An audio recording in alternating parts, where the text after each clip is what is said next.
Global Typhoon, Chairman TV. Weather update. Helping homeless people. Please subscribe.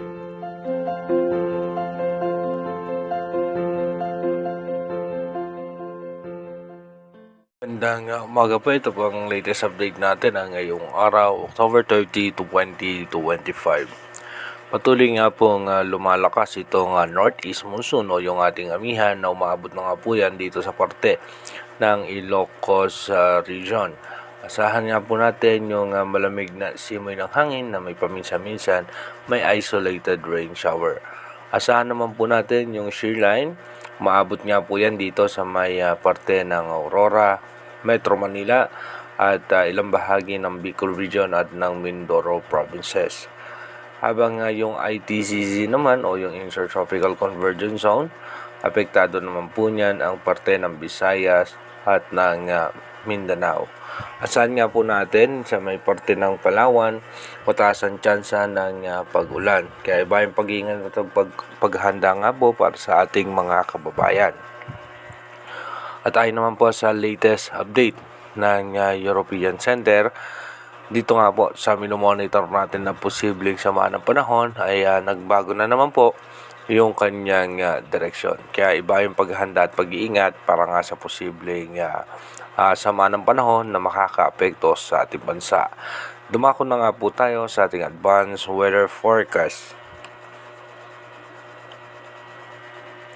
Ito po sa ating advanced weather forecast. Bukas nga po, by October 31, mabubuo na nga po yung low pressure area sa labas ng ating Philippine Area of Responsibility. At pagdating nga po ng November 1, dito magkakaroon din tayong possible low pressure area sa may western section ng Palawan. At yung low pressure area nga po sa labas ng ating bansa ay posible nga po yung mag-develop bilang isang tropical depression or mahinang bagyo.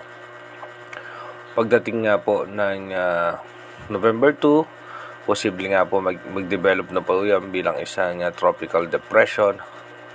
At pagdating po ng November 3, ito po'y posibleng pumasok ng ating Philippine Area of Responsibility.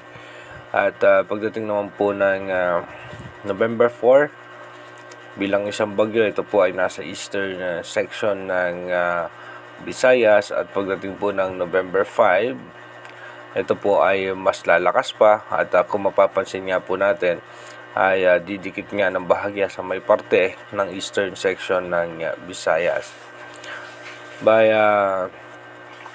November 6, dito mas lalakas pa nga yung bagyo. Kung mapapansin nga natin, dahil nga po dito sa northeast monsoon o yung amihan ay bahagya nga po nga lumalayo yung bagyo, pero pagdating po ng November 7, ito mas lalakas pa kung mapapansin natin dahil nga posibleng humina itong northeast monsoon. Pagdating po ng November 8, posible nga pong as of now, posible ulit siya mag-re-intensify bilang isang super typhoon. At pagdating po ng November 9, dito nga po sa may parte ng Central Luzon, yung pinakasentro niya bilang isang super typhoon. Kung mapapansin naman po natin, bahagya pa rin pong humihina yung northeast monsoon na magtutulak o magpapahina dito sa posibleng bagyo. At pagdating naman po ng November 9 ng alas 2 ng hapon ay nasa pwesto na po yan ng Kasiguran, Aurora. Sa kaya nga po, ito pa lang ang ating latest update, dito nga po sa posibleng malakas na bagyo na makakaapekto nga po sa ating bansa. At medyo tumaas ang tsansa nito na magkaroon ng landfall scenario sa may parte ng Northern Luzon. At mataas pa rin din ang tsansa na magbago po na mag-recurve po yan dahil nga po dito sa ating umiiral na northeast monsoon. Again, dahil nga inuulit ko, malayo pa po yan, marami pa rin pong posibilidad na senaryo na mangyayari dito nga po sa ating minomonitor na sama ng panahon. Mas maaga lang po na tayo nakakapag-prepare kung sakali nga pong matutuloy o magre-recurve itong posibleng bagyo na to. Mag-iingat po tayo palagi at inuulit ko po, yung ating advanced weather forecast is possible scenario pa lamang po yan. Malaki pa rin po ang tsansa na magbago po lahat yan. Kaya mag-iingat po tayo palagi. God bless po sa ating lahat.